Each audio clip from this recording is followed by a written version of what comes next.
So now I'm going to introduce Judd Moore, product manager with Success Computer Consulting. They are a premier partner of the Resultants. Judd has advised Twin Cities businesses on IT for nearly a decade through a variety of roles at Success, and he currently leads the marketing role for product and service design.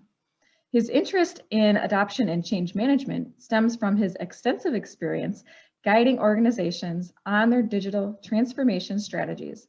And he really strives to help departments get on the same page with their needs and perspectives to take action towards moving their organization's goals and vision forward. So if you've been with us for a while, that should sound familiar to the work that we do with you as well.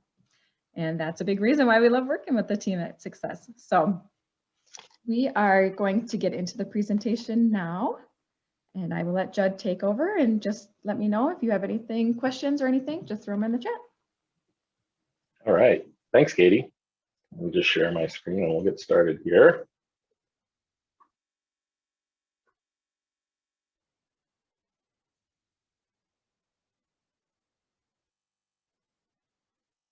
How's that? Looking okay, Katie?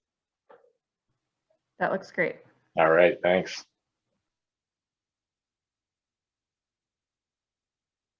Okay. Well, hi, everybody. A little over a year ago, if you'd asked me whether I'd be hosting a 75th birthday party for my dad, 25 guests on Zoom, I would have told you you're crazy. It was just unthinkable. I'll give you a little background. About 1995, for literally the next 20 years, my dad would always just joke, the internet, Judd, that's just a fad, knowing that I was somebody that had an interest in and then eventually worked in tech. But at his 75th birthday, just a couple of weeks ago, he was just amazed at the technology available to us. He was talking to friends and family from all over the country. And he was thrilled to, make a change, to adopt a new way of communicating, despite his long-standing tendency to resist technological change. Why was he happy to make that change? Well, because the need for and the value of the technology was just completely obvious to him at that point. How could it not be? Here's my point. People will readily adopt systems when three conditions are met. A, they see the point. B, it's easy to use. And C, it makes them look and feel good. And that's as true in a business context as it was for my dad in relation to his birthday. But unlike my dad's scenario, in business context, it's often way harder for people to see the point and look and feel good in relation to changes, especially technological changes. And of course, it's no surprise to any of you that over the last year or so, we've seen shocks at the macro level across many areas. You know what they are: health-related, political, social, cultural, fiscal. I could go on, I don't need to. It's really been a sort of forced acceleration and a forced experiment. And so I don't think any of it would really disagree that these days change is a constant. And almost everybody has adopted some new technologies, just like my dad did, in response to that. But in many instances, our ability to digest change hasn't kept up with the pace of change, especially in business context. So with that in mind today, we're going to look at barriers to technology adoption in businesses and our capability to facilitate change. So to frame that up, we're going to start by looking at an overall vision for a modern workplace in relation to technology. We're going to look at two dimensions of change, both the technological and human. And we'll cover some points on both, but we'll really focus in on the human side of change, or as I prefer to call it, the people side of change. And really my goal today is to provide you with some overall considerations that help you construct your own roadmap to success in two aspects. First, help recognize and balance technology needs and risks for new collaborative technologies. And then second, to integrate change into your business, both from a technology context, but also more broadly. And that's, again, where we'll focus most of our time today. So starting with that idea of a modern workplace, what might that look like? Well, in relation to collaborative remote work technologies, here's some of what I've seen in my work with other organizations, and perhaps more pertinently, what I've personally experienced. And it's pretty great, really. Real-time collaboration on documents, all files in one place. Ability to work from anywhere on any device. I regularly work from devices, including my phone, that aren't my primary work device, my laptop. Meetings that are easy to start at the click of a button and easy to follow up on. And of course, security is always critical. Your vision may vary, of course, but I think it's fair to say that there's a lot of value in that. I've had all that for a few years now, and it's been really nice, but especially over the last year, it's gone from really nice to critical. And so let's take a little deeper look at what are the trends underpinning some of this, rather than kind of those features. While companies are all unique and have their own identities, there are 4 very common trends affecting the culture of work and really employees' expectations on what you're going to provide, on what a modern work environment should provide for them. The first is really more collaboration. There's a trend towards transparency and inclusivity in the decision making, and organization structures are becoming more flat with dynamic change. They're changing more frequently than in the past, and all of that results in a greater need for communication and collaboration to sustain the performance and drive results. We just got to work better together and be able to collaborate more easily. Second, there's a need for increased productivity. When somebody joins a team, it's all too common that team members are digging around in their email and lots of different places to find, through their personal files, for example, to find information they need to get the new person up to speed. And that's really it's a productivity killer when all that stuff's scattered all over the place. Employees want documents in their files in a single place for easy viewing, editing, versioning, collaboration, increased productivity. It's just, it's almost par for the course these days. Third is greater mobility. Simply put, there's a greater need to enable communication and productivity regardless of where team members are located. And that's not just about a home office.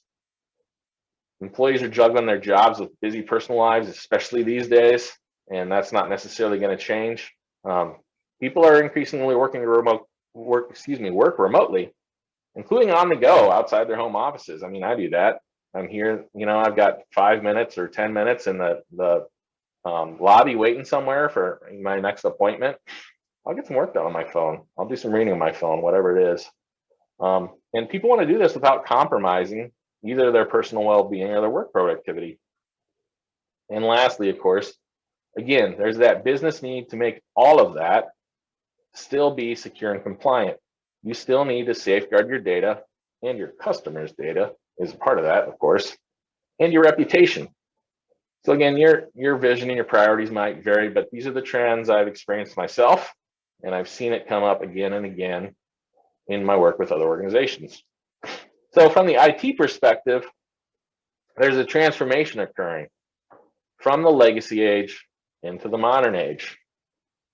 What does that look like, Judd? Well, I'm glad you asked, and I'll frame it up for you here. There's a set of paradigm shifts from legacy technology to modern technology systems it's been taking place for years, but the pace of that shift has been steadily increasing over time. And of course, over the past year, rocket ship for acceleration. Change is just happening faster and faster. And this legacy to modern shift in IT is happening in several areas. Mobility, as we've mentioned, work anywhere. Across devices, it's not just corporate issued computers anymore. It's bring your own device, any device. Security is less about, hey, I'm behind the firewall, I'm in the office all the time, and it's really become perimeterless. The collaboration is even changing. It's not so much about like, I'm going to nest everything in 3 folders and name those folders differently, and that's how I navigate around. It's more about search and discovery, even some machine learning in there and some suggestions, intelligent services, and things like that. Provisioning is less dependent on IT because people don't want to wait. So self-service provisioning is a thing. If I have a new phone or something like that, I don't want to have to rely on my IT department to get that going for me. If I can enroll it myself and still have it be corporately managed, users are typically thrilled to do that. This is the key one, though. It's really important to realize the shift of power and responsibility has moved from the corporate IT to the end users. And in our new world, that this world change, we're asking them to take on lots more responsibility. That's the key insight here. We want them to take ownership of their data, take ownership of their technology resources, and that's in the interest of moving quicker and getting things done so that they're not waiting on IT. IT still has a role, of course, but the users have a lot more power, and that's just going to change things for us. So as we think about that, how to meet those needs of the users that arise from this paradigm shift, there's really a couple of questions that naturally come up. The first is, are the tools we use aligned with that? And the second is, and this is probably more important, do the people in our companies know which tools to use and how, and especially why? If not, we have some gaps to fill. We have two fundamental needs. We got to balance technology needs and risks, because there's a lot of times a trade-off between what users want and the risks a business is willing to incur. And really leading the people side of change is what we're going to spend most of our time talking about today. As you consider those two questions, are tools aligned and do people know which tools to use, how, and especially why? Ask yourself this more fundamentally: my company ready for all that? I'd ask you to just really seriously consider that today, and as you go, because there's a lot at stake. And to kind of help you frame that up a bit, I just wonder if any of these barriers to the modern workplace show up in your company. I would imagine some of this will probably resonate. Disjointed collaboration and file sharing, and the considerations that flow from that. Security concerns again. Dispersed resources, not so much in respect to people, but with data and tools in different places. And then, of course, people are dispersed as well. So those solutions for the mobile workforce, if that's not in place, we're going to experience challenges. I can promise you, if you don't have a solution to help your employees get around this, they'll find their own. And that results in a phenomenon called shadow IT. Dun, dun, dun, as you might expect with that name. In all seriousness, though, what is shadow IT? It's really, in its simplest form, just think about it as going around the IT department. I'll give you an example. Think of a cloud file management and sharing application like OneDrive, Google Docs, or Dropbox, something like that, to name just a few. Find an employee at a company that doesn't provide something like that meets my needs, or if I don't like the one that's provided, I might just start using one of these on my own. Well, why is that? Just trying to get my stuff done. And that's, of course, a good thing. But in the context of shadow IT, outside business oversight and guidance, it's also a problem. Because shadow IT solutions are often not selected by employees who are concerned with security, they're likely to create all kinds of blind spots with risks of all sorts, including operational risks and reputational risks. And really, also, because shadow IT isn't piloted throughout the whole company, it can not only strengthen silos, it can create brand new ones if people aren't using the same apps, the same platform. But if you do have shadow IT in your company, and you probably do, the vast majority of organizations that Success works with, that I work with, on the front end of our engagements, we find that this is almost always in play. If you do have shadow IT, don't worry. There's a way through it, and really we can use it to our benefit. If we're paying attention to the trends behind the solutions that people are picking for shadow IT, we can find the right solutions to supplant that. There's really three common reasons users pick a shadow IT solution. First, the internal approval is just taking too long, and I can't wait is the mindset.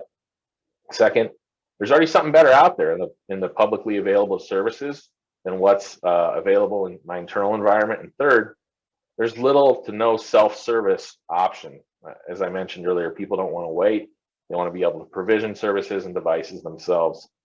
So if we're paying attention to the pain that the shadow IT solution relieves, or the gain that it helps an employee make, we can find something equivalent that meets both needs. It meets the employee's needs for productivity and the business's risk management and collaboration facilitation needs. If you think that we need to do that, the question is how? High level, here's what my experience is. First, you need to know what's most important. Is it your customer data and IP? You really want to hone in on what's the problem that you're trying to solve. Again, what are the pains to relieve, or what are the gains to make, through the lens of what's most important. Spending time defining what the priorities are and what you're really trying to solve with a given solution or set of solutions is key. From there, generally, you want to use business class applications. There's oftentimes both a consumer version and a business version of a lot of the apps that are in use these days. I'll give you an example, since my shop and my business is a Microsoft organization, OneDrive. There's OneDrive, which is the consumer version, and OneDrive for business. They got real creative with the branding there, didn't they, at Microsoft? Which is, of course, the business version.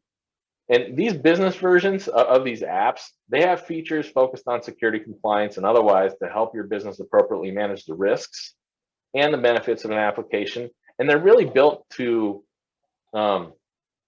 scale with business, by which I mean, it's in a consumer version, it's unlikely that in a household you're going to have, 20 people, 50 people, 100 people, 300 people using the same applications. So the architecture that these app providers build the consumer versions with is not the same. The feature set is not the same for what they build into their business class applications. So you want to be using those business class applications. The architecture is different, the features are different, and really, especially the security and compliance and kind of oversight features are different as well. They're built for businesses.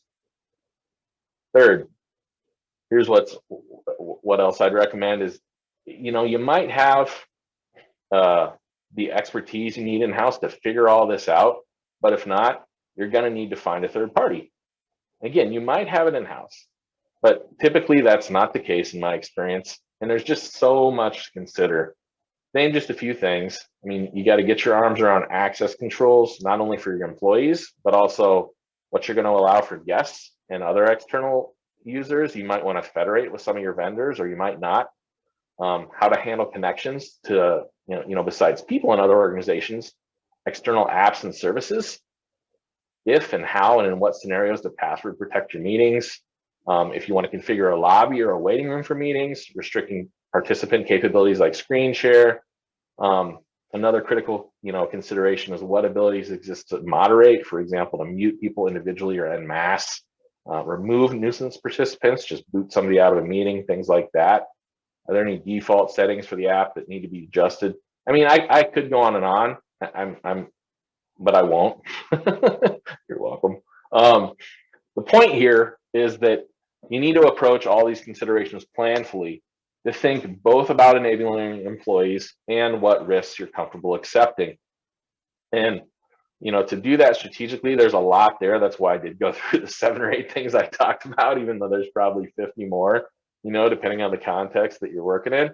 So often it's a good idea to involve a third-party consultant if you don't have that acumen in-house, or really sometimes even if you do, to kind of supplement and just double check is my resource on the right track here. Lastly, and this is the most important in my expertise, in my experience, standardize and evangelize. When your teams are using separate applications, as I mentioned, collaboration becomes inefficient. So generally speaking, you want to standardize. You want to land on a common technology tool set. And really, it's even better if all those tools are part of the same overall platform, because then there's connections even between the applications. Once you have that tool set or platform selected, then really you need to evangelize, to put it succinctly, to foster actual usage of it. But that's a big task, of course. You know that. And that's mostly what we're going to talk about today. Remember that story about my dad? I said people will readily adopt systems when 3 conditions are met. They see the point, it's easy to use, and it makes them look and feel good. I mean, that can really happen naturally and slowly in personal context, but in a business context, it just doesn't happen quickly enough. So how do we do that in a business context? Well, that's what adoption and change management principles can really help with, that people side of change. Before we pivot into that, I'll just pause here though and ask Katie if there's any questions. I don't have any questions from the audience so far. Okay. And I think the question I have, I think you're going to cover it, so I'm not going to ask it quite yet. But if you don't, I'll ask you in just a minute. Okay, sounds good. Thanks, Katie. All right, moving on. Adoption and change management. Before we kind of dive right in here, I want to go over what I think the business case is, just to reinforce that a little bit. And as I see it, that's really threefold. First, the pace of change, it's picking up. I already mentioned that, it's just continues to get faster and faster, and it's different. There's more people involved, and at the same time, we're more connected all the time. So it's really kind of exponential. The need to handle change continues to grow is the point. Second, we've got to address the people side of projects. It's historically underserved, and really contrary to popular belief, digital transformation is not so much about technology, and it's really about people. It's pretty simple. The most brilliant tech, it's completely irrelevant if we're not skilled enough to use it. It just doesn't matter if people don't get it, if we're not see the point, and it doesn't make them feel good. So the main implication is that when you're thinking about investing in technology, you should also think about investing in the people who can make it useful. We got to address this people side of projects, technology and really otherwise. Third, organizational change. It's really a people-centered process, and adoption and change management enables people to adopt changes more quickly and effectively. I'm going to say that again in a different way because it's critical. Change is a process centered around people. It is not an event. And really, facts and figures aren't really going to bring about the change. Adoption and change management helps account for how people go through a change, how they really feel as they go through the process of moving from the current state to a new state, to make sure that happens as quickly and effectively as possible, and really to ensure that the change sticks. That's tough, and we'll address that in more detail. So to address this business, yeah, go ahead. Okay, I have one that came through. What would be the advice you'd give to businesses on allowing employees to use their own phones for basic business applications? So I know you mentioned that people are doing this. Is it something that you would recommend businesses allow, and do you have some type of like a checklist before they could allow it? And then what are some of the risks? Yeah, that's a great question. I'm glad that was asked. The approach that I believe in and that success follows is really that you don't want to allow people to have devices completely unmanaged. Now, that's a business risk decision, and you might be okay with having your data to the point of some of the risks. If you've got data on personal devices, you don't have any control over that. You've got customer contact lists on personal devices, you don't have any control over that. For example, a salesperson leaves your organization, there goes your entire customer list. So if you're concerned at competition about all, that's just one example of a risk. It's really, would you put your data out there in the world that exists kind of behind the controls you already have in place? Would you be comfortable if that was released out into the wild? Or if people, left your organization with any of your IP or your customer lists? If you're not comfortable without that, then the answer is probably you don't want to do that. But it's not really necessarily as big of a hump as you might think. There's a couple of ways to approach kind of personal, bring your own device, we call it, device management. One is for corporately, you can manage a personal device like you can a corporately managed device, and you can manage everything at the device level. Now that presents some challenges, and it's more of a policy control because you can require people to opt in and say, hey, this is your personal device, but if anything funny's going on or there's a departure that isn't exactly friendly, we might have to wipe it and you lose your personal stuff. And that's just a condition of employment. So handling that at the policy level, and there's technical controls that can support that. But what we've seen be more common is there are business apps, and again, I'll speak from the Microsoft 365 lens, just because Success is a Microsoft shop, and that's the platform we're most familiar with, and is used by, I don't know, trillions worldwide. I don't know, but a lot of people, obviously. Microsoft's a household name, and that's called mobile application management. And what that means is you can put a fence around and control only the business apps, so you don't have to have control of the entire device. So if somebody leaves your organization, you can just yank your business apps, your email, your files, all of that. You can yank it off of there and have a fence around it, so you have full control over that, and it doesn't touch anybody's personal stuff. So typically that's where we see organizations land if they aren't comfortable kind of accepting all the risks and implications of having any data that's accessible. from that kind of first bucket of risk as I described it. I've got a follow-up one from that Sure. that came in. How easy is it to implement something like that if you, if people are already using their personal devices, but you don't have a policy in place? Yeah, that's a good what question you've too. Seen, I guess. Yeah.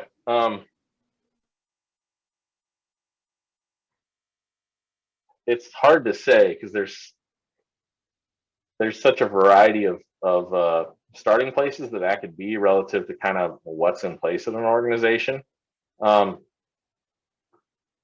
it really depends on, you know, the platform that you want to use. Again, I'll speak from the Microsoft example. If your email is already hosted in Microsoft 365, it's not all that hard.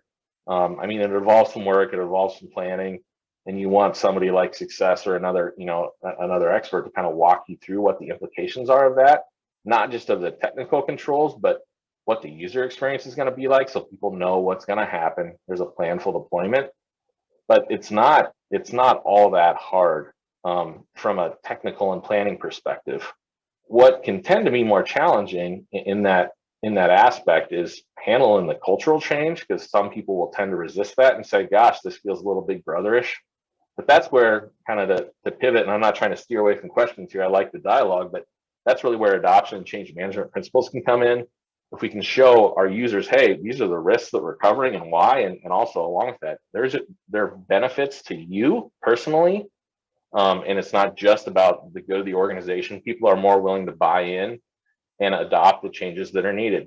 I mean, as somebody who's gone through that, it's been, you know, a number, I don't even know how long ago, but years and years ago, where we at Success weren't allowed to use stuff on our devices, and we've gone through this journey ourselves. I can say I grumbled a little bit, but they also did a pretty good job of showing these are the benefits, and this is how it would benefit me, and kind of supporting people through that journey. So, I mean, I can't give you an answer and say, like, you know, on a non-relative scale, but the hump is probably not as big as you think it is. If you aren't in a platform already that has something like that, there might be earlier steps that you have to take to get there. So I mentioned on the front end of what I'm saying here, if your email is already hosted in Office 365, that it doesn't take as much work. That's because you already have your identity mechanism in there as a function of your email. So if you don't have something in place to manage identity, then it's a little bigger journey. But you can lay out wherever you are, you can map out kind of what is that journey like, what are any prerequisite steps, and how do you get there. And it's not as big of a deal as you might think. Okay. Great. And I'll also say it's easier to talk about that in a planful way when you really know what the starting point is. So don't hesitate to reach out to me or Success if that's something you want to talk about in more detail. I can hook you up with the people that can kind of take a look at where you're at, and potentially get you some help if you want to engage in that way. Okay.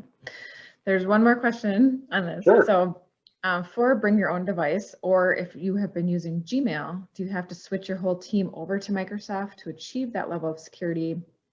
Is Microsoft safer than Google? Well, the answer, maybe a little bit biased, but yeah. The answer is it depends. I'm not going to tell you that I'm an expert, and I like in the terms of security, or like specifically what the capabilities are in Google's suite of applications versus Microsoft from a business context, because Google has their G Suite, they call it, set of applications, and I'm not intimately familiar with the security features there. My point is not today isn't necessarily you have to steer into Microsoft. I mentioned in Microsoft because that's the context I'm most familiar with. But in terms of security, here's what I'd say. We could spend an hour on this, and I won't take us there. But so much of what's going to be secure is dependent on, is an organization configuring the right policies, and are users doing the right things? So I don't know which is better, frankly. I mean, I'm biased towards Microsoft, but again, there's a knowledge gap for me in terms of familiarity with the Google Suite. But I would say, regardless of which one you're on, there's probably things that you could do that you're not doing today with relative ease, meaning, again, it goes back to the business risk. If it's important to you, with relative ease in any platform, any major corporate platform, Google and Microsoft being under that umbrella, both of them, and there's others too. There are things that you probably could, and I would argue should be doing. I'd be doing them if I was a business owner, that you're not. And from a technical controls perspective, and along with that, and this is so critical, it gets overlooked in security so much. And if you read any of the thought leadership out there, it's not just me saying this. Educating your users is key. That is one of the 4 pillars of security that Success espouses. And because it doesn't matter all the technical controls in the world, if somebody isn't using stuff in the right way, they don't understand some of the risks that are occurring. Since the question was centered around email, I'll focus back in on that. There's a lot there. And frankly, email as an attack vector is, I don't know, it's probably 80% of breaches that are happening have email as the primary attack vector or a critical link in sort of the attack chain that attackers are following to get into and exfiltrate an organization's data info or spoof people to get them to wire money, all those kinds of things you hear about occasionally in the news. So a long answer to a short question, but to sum that up, regardless of what platform you're in, if kind of that's the point you're at, I would talk to some third party about your particular scenario to hone in a little more detail about the security conversation, and then look at the collaboration side as well. Great, thank you. Yeah, you bet. We're good for questions for now? Okay. Gosh, where was I? I talked a lot there in response to those questions.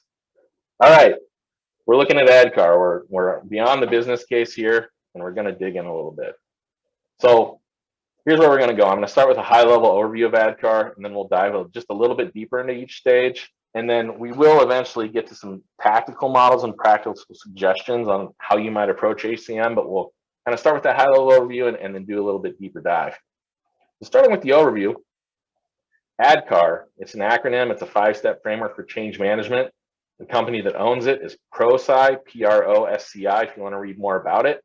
I've learned a lot from their website and their resources. They've got a ton of info there, and you can learn about a lot more than I'm going to be able to teach myself, but I'll give you an overview. The steps in ADKAR are awareness of the business reasons for change. And this is why is the change needed? It's not really awareness that a change is happening, but why it's happening at the organizational level. And really, it's an outcome of early communications related to organizational change. Following that is desire to engage in and participate to change. You want your people saying, I get it, I'm on board, I'm going to do it, I'm going to participate, and we'll cover some tactics to help build desire. After that comes knowledge of both, what to do during the change and knowledge of what to do after the change in the new state. And that's really primarily an outcome of training and coaching. There's other aspects, and we'll look at some of those. Following that is ability to implement the change. It's really capability to do something differently. For example, following a new process or with technology, using newer existing tools in different ways. It's really an outcome of additional coaching, practice, and really especially time and patience. More on that later. And then the last stage is reinforcement to ensure this change sticks. What are we going to do intentionally to make sure that the change sticks and that new behaviors become new habits? That's really an outcome of rewards and recognition of successful change and corrective actions as needed. And like with ability, time. It's easy to fall off and not reinforce things. And humans are built really as kind of habit machines. So it's going to take time for things to be embedded. So that's the overview. Here's what else I'll say before we move on. One of my favorite applications, it's to help pinpoint what is needed during any change. Just if you look at the first time I saw this model, I was like, wow, this makes sense to me. It's pretty simple. I get it just on its face. And a lot of the value came from me in the early stages of learning about this and working with this in that way. I don't have to have anybody else's participation or buy-in for this to be a useful model for me to apply in my work. So when I approach a change these days, it helps me understand where an individual is at. If I'm paying attention to their cues and their questions, I can understand, oh, well, maybe they kind of get it and you know, they want to get on board with what's going on here, but they're just lacking some knowledge, or they've slipped up and we just need some reinforcement tactics. So it can kind of help me spot where somebody is in relation to a given change and apply the most effective tactics to help them along with wherever they're at.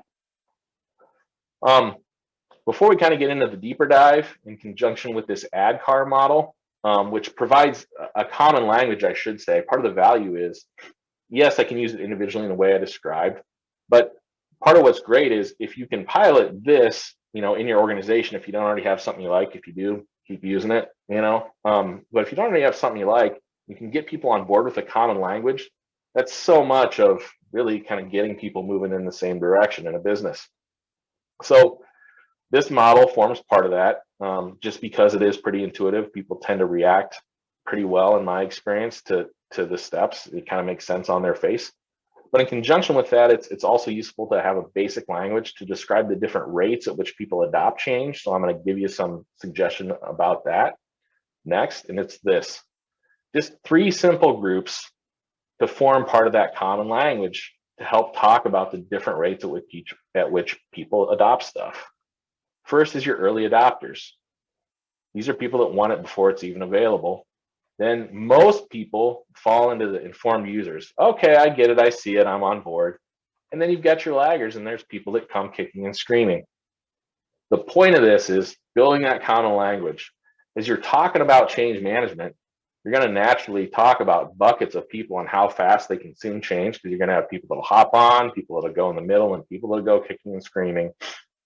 You could put a finer point on it. You know, I've seen a 5 scale here with more, but I think 3 is pretty good if you're just starting out, and that's what I've used. So that's my only point here, is just, you know, kind of a supplement to, you know, to getting started is the different rates at which people adopt change, getting people speaking the same language. Hey, Bob's a laggard, we're going to have to address it differently, for example.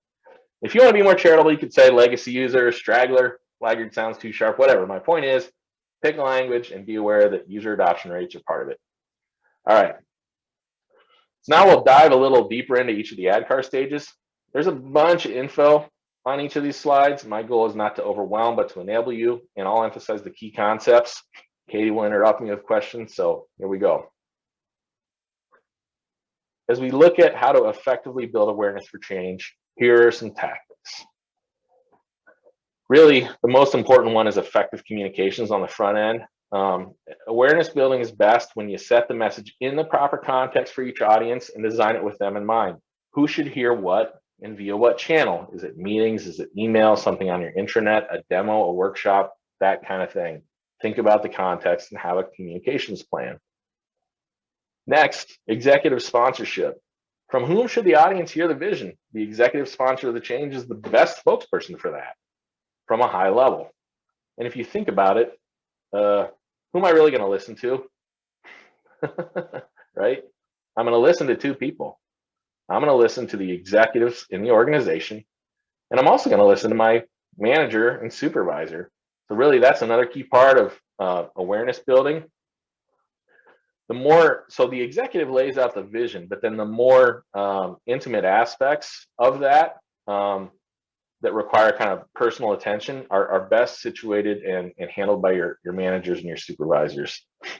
They're the best situated to help your employees learn kind of what this change is going to mean for them personally and kind of think through the considerations related to that. But, and this is key, it's also important to remember that managers are employees first and managers second. What do you mean, Judd? Well, you got to get your managers on board and have them understanding the vision and have them have a thorough awareness of, you know, what we're doing and why. And really, you kind of got to get them all through all the steps of ADKAR first as your change leaders. And anybody else, you know, you might have other people that are your change agents outside of executives and managers. You got to get that coalition, that change coalition. Usually the managers are a part of it. They have to understand what's going on before they can qualify that in earnest and effectively with the people that they manage and supervise. Make sense? All right. So kind of those are the most effective tactics that I found, kind of in brief. Obstacles, let's look at some of those. I'm sure you've run across them. Here's what I found. People that are invested in the current state are going to more likely to buck. That's no surprise. I'm sure a lot of this is kind of obvious, but just kind of pointing out, all right, what are the different things you might check off as you go through building an awareness and communications plan? I'm strongly invested in the status quo. It might be a challenge. And really kind of the best way to handle that is typically one-on-one conversations and active listening. How a person perceives problems is also in order. People have different cognitive styles. Some people are pretty quick to spot the need for change, and some people might be on guard. It's pretty personalized. Again, one-on-one and individualized messages are pretty effective here. And again, time and opportunity for people to process new information and ask questions. You've probably noticed at this point, it's going to take time, and it is, depending on the scope of the change. So just kind of reinforcing that's in play here as well. Credibility, kind of the tie back to the sponsorship and the idea that I'm going to listen to an executive sponsor or a manager more than anybody else in the organization. But even within that group, certain senders are more credible than others. People and the context matters. The why and the business case for the change, people typically expect to come from an executive. About how it's going to affect them personally, they expect it to come from their immediate supervisor, their manager. Misinformation is a huge thing too. Even if all the information isn't yet known, you don't know how you're going to do everything, it's better to just own that and be transparent about it. Here's what we know and here's what we don't know. To say it another way, in the absence of information, people will make stuff up. And then lastly, in terms of obstacles for awareness here, contestability of the reasons for change. If the reasons are unclear or subjective, it might take longer to build awareness. Here's what I mean. If the reason you're changing is because there's a new regulation, not much to argue with there. And so it may not be that hard to build awareness. But if it's something internal related to a business objective, from the inside your organization, it might be less obvious, and people are, there's more latitude for them to argue or have an opinion. So you might need to spend more time on awareness. What are the key tactics here? I really think that there's sponsorship. I've gone through that. I won't say any more about it, but also storytelling. Storytelling is a key skill, and that might seem old-fashioned, and in some sense it is, but that's what makes it so powerful. Life happens in the narratives and how we interact with one another. And a story can really go where facts and figures don't reach. And this sounds kind of cheesy, but it's true. Stories, they get into our hearts and they get into our imaginations.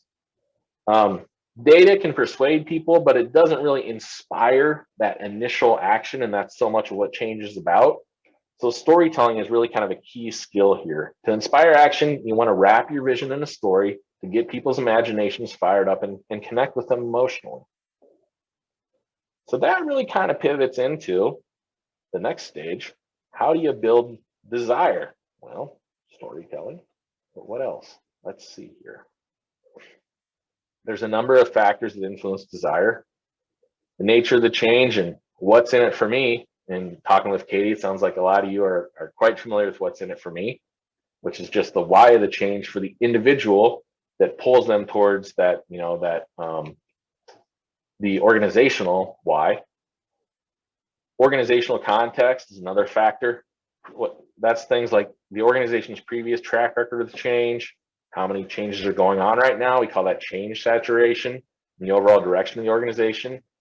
I might be less willing to engage if there's a bad history of starting change or not following through, something like that. Allowing individual people to opt out is another factor there. An employee's personal situation also affects desire, and that's things like family status, financial security, career aspirations, age, health, stuff like that. There's a bunch more, and when you go through it all, you get it. The point is, a reaction to change that appears counterintuitive might not actually have much to do with the change itself. So remember that. Could be about personal stuff going on. Kind of along those same lines, personal values and motivators play a role. Some people are looking for advancement and looking for respect and power. Others value in-depth relationships and financial security. So there's always those personal values and motivators that play as well. In terms of creating desire, again, at this point, it feels like our old friend, executive sponsorship, I will mention again, not only from awareness, but in sort of building, and maintaining excitement is a key role for an executive sponsor or sponsors. And people pay attention to what they see leaders doing. They watch those leaders closely, and if leadership is actively and visibly supporting the change, and especially in kind of how they conduct themselves personally, I can say that that's influenced me in technology adoption. If I don't see, a manager using this new technology or being open to reinforcement, that can have an impact. Conversely, if I see them using it, I'm way more likely to get on board. So just consider that. Managers, of course, are change leaders, working through those personal concerns like we've talked about. And really, what I'd say here is people just want to be heard sometimes. Your employees, sometimes they get it. Maybe all they need is for you to check in with them about something and air it out a little bit to get on board. It might be more than that, but a lot of times that's all that's needed. Of course, you want to anticipate risks and resistance. By anticipating them, we can offer tailored support, which leads me to my next point. You really want to engage your employees in the change process. They can play a lot of different roles, creating a solution, testing a solution. And this is my favorite. You know who your influencers are. You know who your, kind of your informal leaders are. Use those to your benefit in change efforts. They can make a huge difference. At Success, we call those champions. Have a name for them, leverage those people, those influencers, those peer leaders, whatever you want. Make that part of your common language and take advantage of the talents, because those people, they want to do that most likely. If they're already doing it, it's because they like and enjoy doing it. Give them an opportunity to step up, and they'll probably take it if you offer it. Lastly, alignment of this incentive programs is huge. If people are incentivized with something that is in contrast to the change, it's going to be a problem. So just take a look at that. Both incentives and performance objectives, and kind of performance management, those are all slightly different things.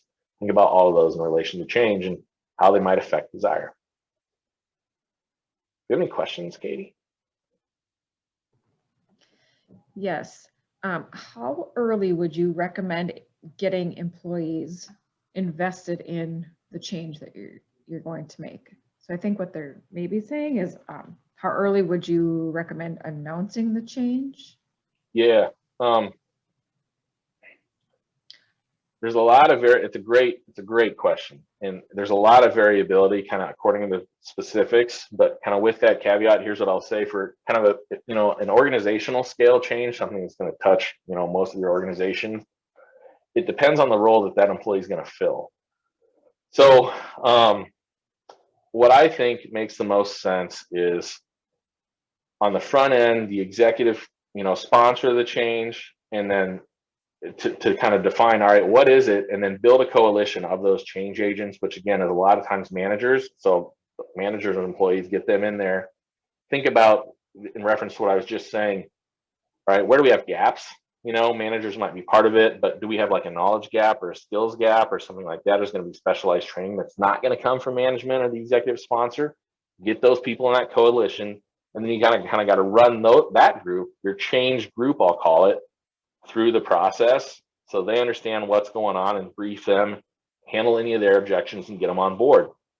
Depending on the scope of the change, that might not take very long. It might take a long time, depending on how big your change effort is.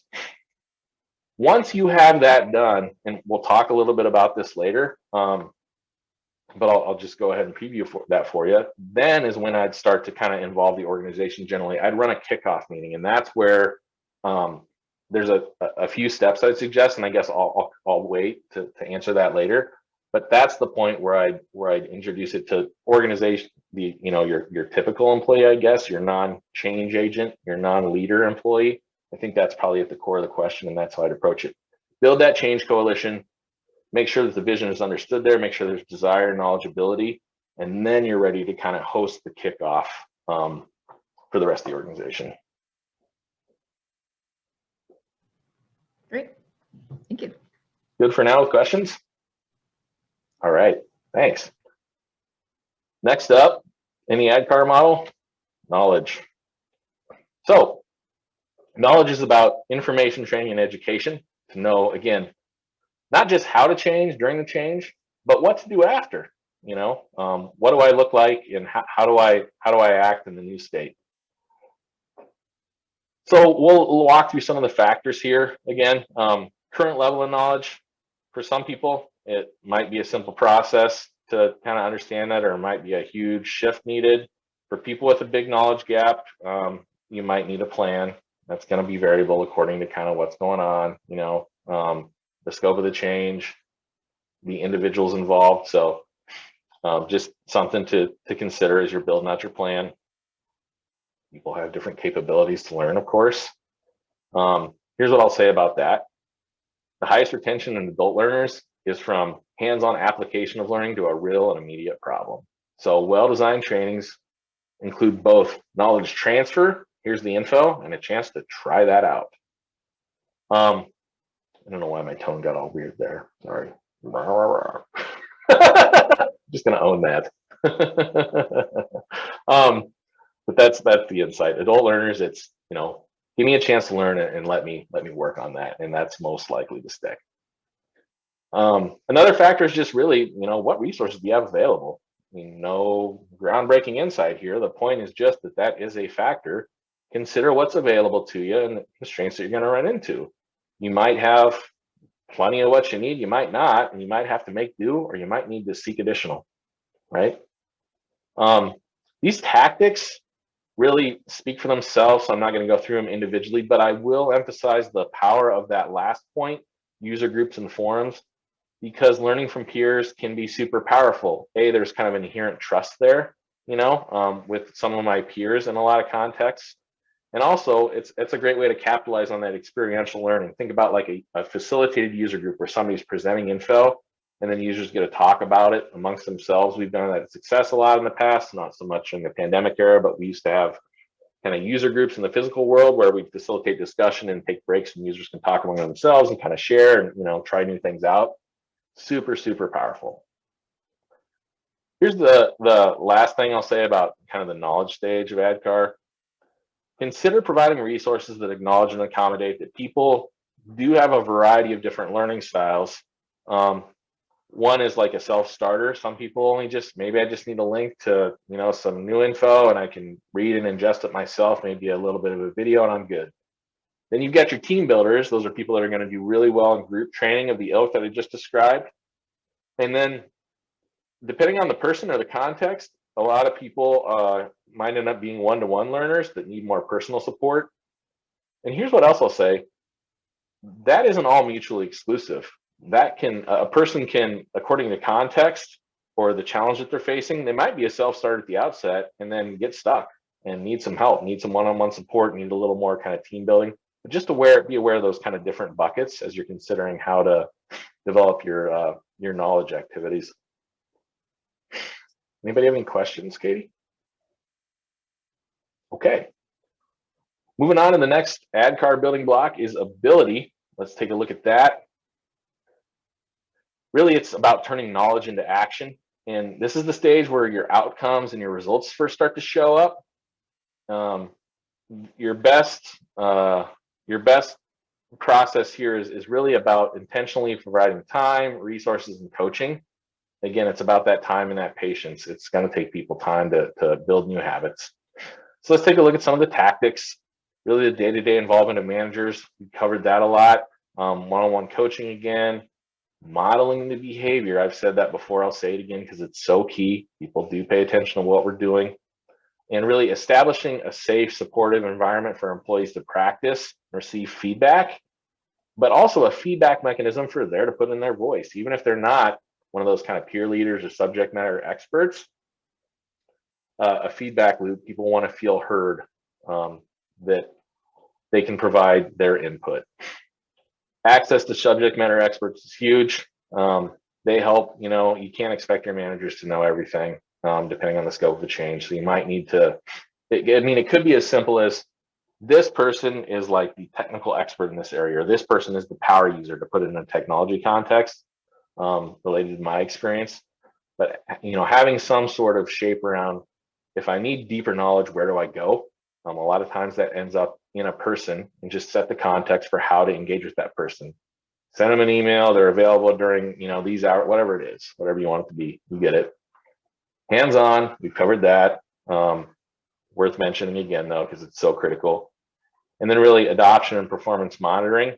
Employees need to know what they're doing well and what they're not, and the organization needs to know the same thing. So, as much as you can kind of keep tabs on that, you're going to be better off, because you're going to know where you need to kind of change your efforts in response.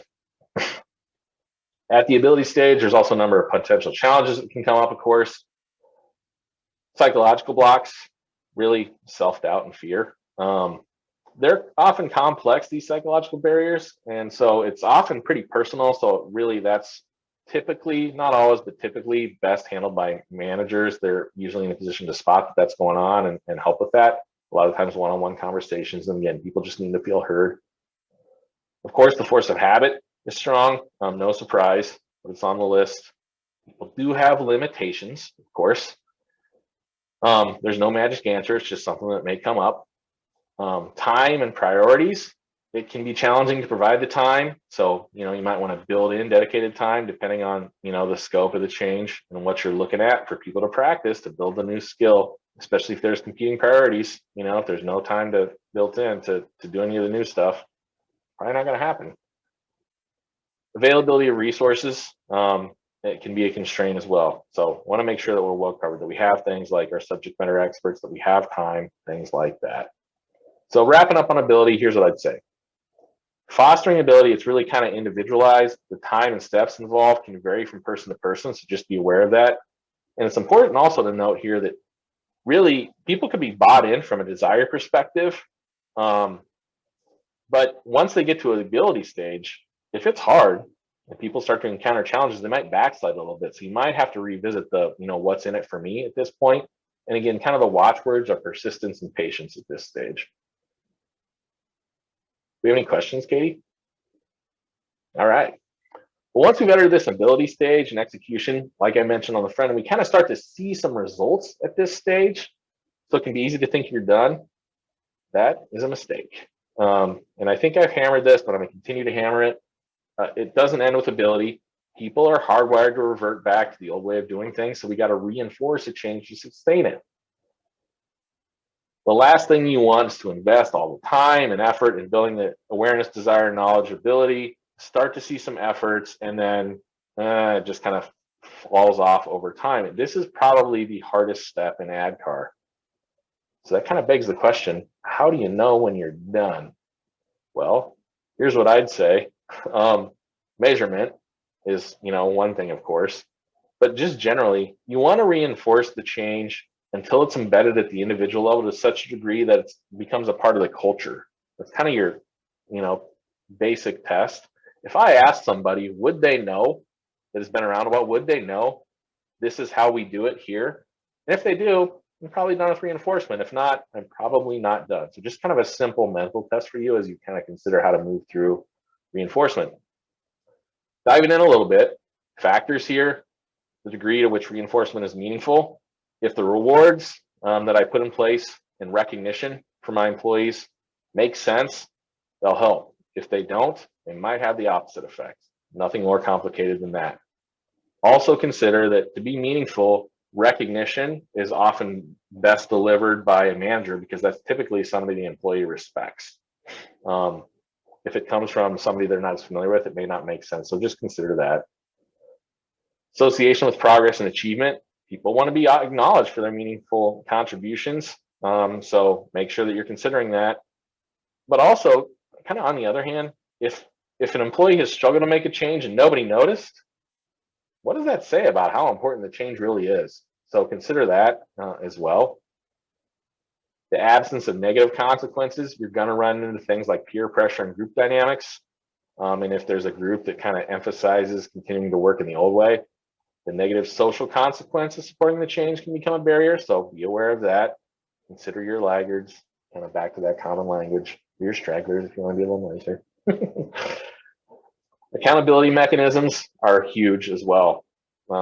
Example of that is like, some publicly visible performance scorecard, depending on how you're measuring a change. if that's publicly visible, that's a great way to positively reinforce change and just kind of show in an open and transparent way how it's going. So what are some tactics to pair up with all this? Well, I alluded to this already, but celebrations and recognition could be public or private, could be tied to individual or team performance or milestone achievements for a project, whatever. There's a lot of ways to do it. You can figure out, what makes sense for you. Along with that, rewards could be monetary, doesn't have to be. The important thing is, does the individual getting rewarded find it meaningful?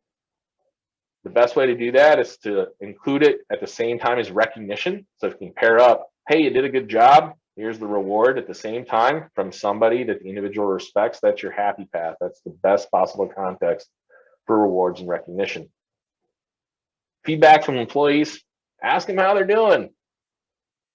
Nothing groundbreaking there, but it's certainly a tactic. Again, people sometimes just want to be heard. And also, you can gather feedback about what's going well and what isn't.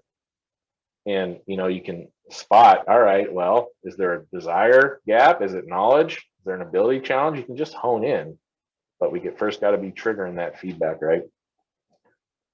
Similarly, audits and performance management, gathering data. If you have usage data, for example, like in a tech context about adoption rates, you can tell where you need to take corrective action and where you need to provide more support from a data perspective rather than sort of an informal feedback context as in the previous bullet.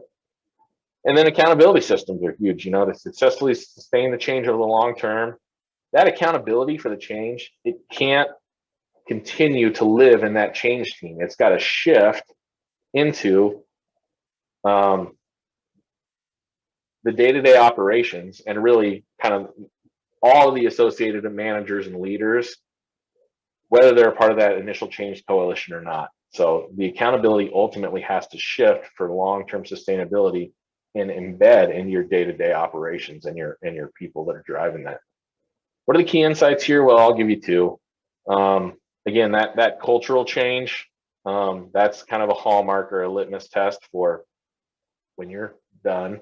Not that we're ever done, but with respect to the change. And also reinforcement, it is the final element of ADKAR, but it's got to be present throughout the entire change process. You got to reinforce awareness, you got to reinforce desire. So don't think of it as something that you need to defer until you get to this stage. It's really present throughout, but then there's kind of a bigger picture sustainment and sort of embedding with reinforcement as kind of the big R from ADKAR. All right. Any questions, Katie? Yes. Okay. All right. So the world is facing many changes. Changes like remote work, make some tech changes obvious. Many technology changes are not obvious, like data use and sharing by third-party apps. What are some of the less obvious things that are creating risks that business leaders should prioritize to change in their use of tech in business? I'm going to punt on that a little bit because it's an outstanding question. Okay. But there's a lot, and it's hard to answer in a general way because it's variable according to the organization. You know what I mean? It's highly variable context. So that's where I think if you have that question, it's a good idea to uncover that by consulting with an expert in detail. And that's where an assessment comes into play. I mean, the easy thing for me to pick would be security. You'd be amazed. You'd just be amazed. I've made so many changes. I've been a success for about a decade. And what I've done in my personal life as a result of what I've learned, it's remarkable. Like, I would not combine finances with my now wife until she made some changes. So my point is assess and learn, and you're probably going to want to consult somebody, a third party. And that's not me trying to point to, it's just whoever it is. You know what I mean? Mm-hmm. The trends are particular to each organization. Security is a pretty common one because of the rapid nature of how kind of cloud and mobile enabled technologies just sprung up. Think about that story with my dad. He made that joke about the internet. He knew it was a thing, but 20 years isn't that really that long of a time frame. And gosh, I mean, I barely had internet at home in 1995. And, 20 years later, I mean, it's just everywhere. It's in my pocket and I can do anything I want. We haven't had time to react and digest, especially in the small and medium business community, and really at the corporate level too. So that's what I'd say is security is kind of an easy answer there. But part of the core of the talk here is about, gosh, what are the needs and the trends that your users are looking for? And it really is this mobile enabled world, especially as you think about your younger millennials and what do they call them, Zoomers coming in. They haven't necessarily grown up in a business context, but they're digitally enabled. They grew up in that world, not in a business context, but they're going to learn it quick, and they're going to be asking. They already are asking for different stuff. If you're not on top of that, you've got some blind spots. So I can't paint broad brushstrokes. Think critically and consult an expert, and you'll find pretty quickly, yeah, we care about that. We don't care about that. And maybe and the answer might be that we're okay with the risk, but at least you're informed, at least you're informed at that point. Does that make sense? Yes, absolutely. Yeah. Thank you. More questions? It's that one right now. Okay. Well, at this point, you might be thinking, all right, Judd, a lot of words and a lot of slides, enough of this theory. Give me some tactics, give me some techniques. What do I do if I want to get started? If I'm not, I haven't been, I don't have an adoption and change management model. So let's take a look at a few things. This is my favorite thing I'm going to tell you today. Katie liked it too when I showed her. It's called stop start. Here's the idea. So often we tell our people, we're doing this differently now. Start doing this new thing. But how often do we actually frame up what not to do in reference to the new way or the benefits of the new way? That's what this model's about. Just something simple. Stop, start, results. Again, this is framed in terms of Microsoft tools because that's what I'm familiar with working at, but you can contextualize it for whatever you're using. I'll just, kind of walk through the first line.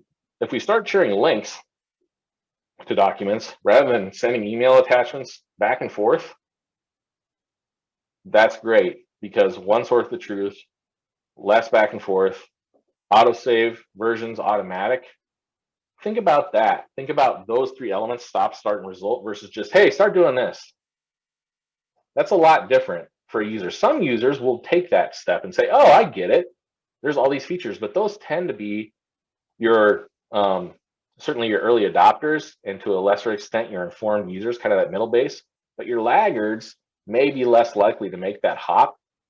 They're way more likely to make that hop and see kind of the value for them personally, the what's in it for me if we frame things up this way. So this is just a tactical model to frame things up. That's all I'm saying. A variation on this,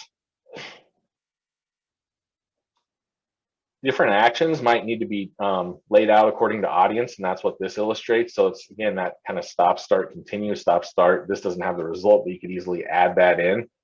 The point is, you might need a single message and set of actions for your entire organizations. You might have to carve it up according to role, and that's what this lays out. So just another kind of variation on that stop, start.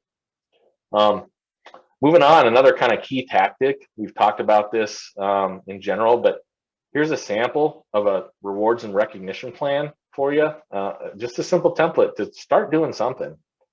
I mean, I can't emphasize strongly enough how simple recognition and rewards can have just a huge effect on people. Again, think about that feeling. Think about feel rather than proof. We so often focus on kind of proof in businesses and don't think about sort of the more human aspects of it. And rewards and recognition connect emotionally with a lot of people. So here's a simple template for you to use, or I don't care what it is. If you got something else, take it, change it. If you got something better, use that, great.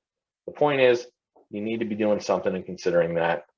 And here's a, just by way of further illustrations, a filled out sample. Again, you might fill it out differently. You get to decide what fits your culture and fits your needs, and it doesn't have to be complicated.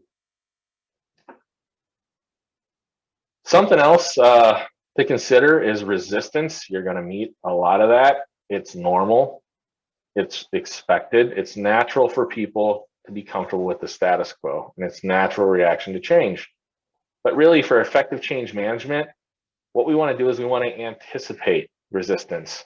And that allows us to be proactive not be surprised, but rather prepared, and start thinking of resistance as something to not as something to overcome, excuse me, but as something to really uncover.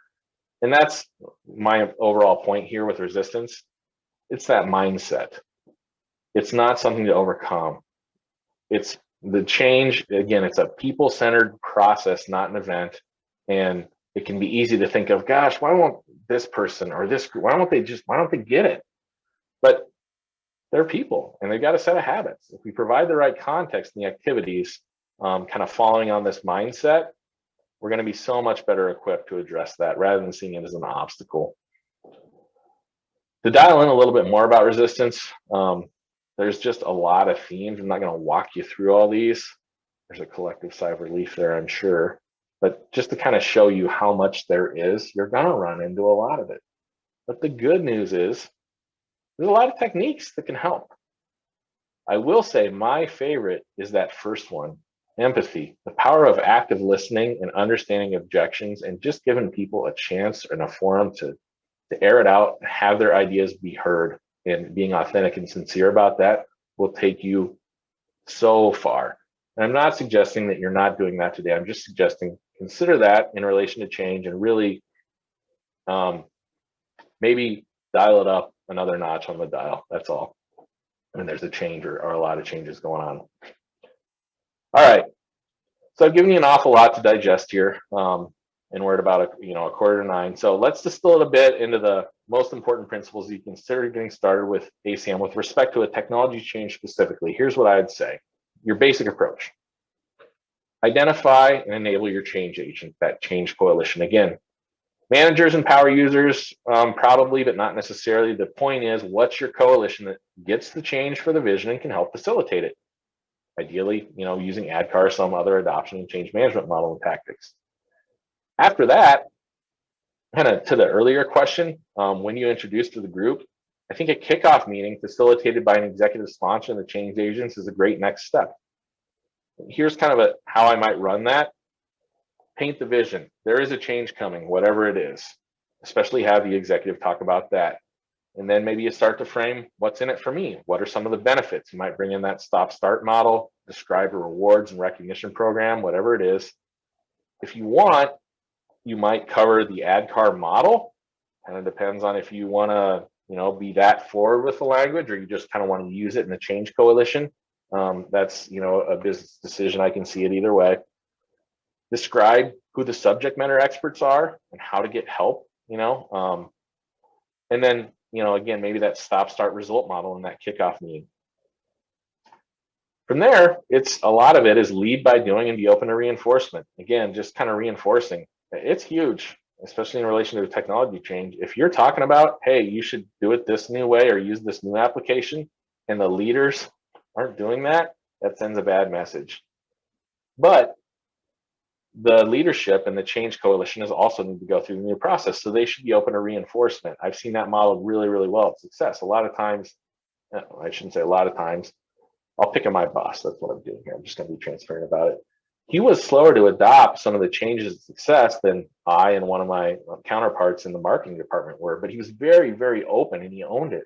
Like, oh yeah, I should be attaching a link instead of a file. That's huge. That's huge. And people pay attention to that. It's also important to acknowledge and shape cultural norms. What are you talking about, Judd? Oh, I'm glad you asked. I'm talking about things like, are you going to use video during meetings or not? There's good arguments either way and not a bright line context. Zoom fatigue is a real thing. We're all aware of it at this point. You also, there's meaning conveyed by facial expressions, right? So there's a cultural decision to make there. You might want to be planful about that. Or for example, maybe using company branded backgrounds when you have meetings with vendors and customers or not, kind of what cultural expectations do you want to set? That's part of the equation, especially with technology tools. And finally, uncovering and managing resistance. We've covered that at length. I'm not going to go back to it, but that's just kind of part of the overall basic adoption and change management path I would follow for technology change. Before we kind of pivot into questions to close out our time today, I want to kind of round back to the big picture where we started, and I'll summarize my overall insights for that roadmap to success I mentioned. again, the focus being how do we balance technology risks and facilitate change. And here's what I'd say, key closing insights: select your technologies with care. Watch out for shadow IT, pay attention to it. Conduct some discovery around it. It's probably going on. You don't know, I'd almost guarantee that it is, based on my experience. Remember that change is an ongoing human process. It's not an IT event. You're going to need to invest into coaching people on an ongoing basis. And really our guiding principles as we do that are seek to understand. Curiosity and empathy will get you so far, whether it's in terms of having individual or group conversations or framing up how we, the words that we choose, even in a mass communication like a survey or an email or something like that. And then persistent patience and reinforcement. I can't emphasize strongly enough the reinforcement aspect. Again, humans are made out of habits. Our neurology works that way. There's a lot of science behind it. I won't go into all that. I'm not the expert in that, but I suspect that you all kind of know that that's true. Reinforce, and just stick with it. Following this roadmap, and just keeping in mind this ADKAR model, you get a basic toolkit there is my goal here, my hope, to help you navigate that fast-paced change that's just coming at us in this modern era. So here's my challenge to you. Pick something, whatever you saw today, whatever stuck out to you, just try it out.